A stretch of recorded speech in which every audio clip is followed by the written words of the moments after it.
Makalipas ang isang buwang pakikilahok sa pagsasanay, pauwi na ang mga kawani ng Philippine Coast Guard mula sa Estados Unidos. Narito po ang report.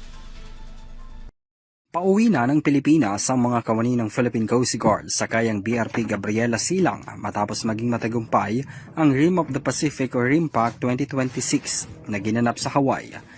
Ang RIMPAC ay matuturing bilang pinakamalaking international maritime exercise sa pagitan ng higit sa 30 bansa. Ipinadala rito ang PCG at mga kawani ng Philippine Navy.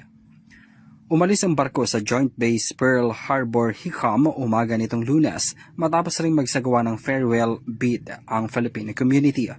Ang 30 araw na pagsasanay ay nagbigay ng pagkakataon sa PCG para mapalawak nito ang kakayahan sa kabila na rin ng pabago-bagong maritime security operations sa Indo-Pacific. Sa naging pagsasanay, nagsagawa ang PCG at Estados Unidos ng joint training sa search and rescue, vessel boarding procedures, maritime law enforcement at humanitarian and disaster response para palakasin ang interoperability at kooperasyon ng dalawang maritime service. Ayon sa PCG, habang naglalayag pauwi ang contingents, patuloy silang magsasagawa ng pagsasanay sa kahandaang operational upang mapanatili at lalo pang mapahusay ang knowledge, skills, kasanayan at best practices sa natutunan na RIMPAC 2026. Para sa EuroTV News, ako si Henry V.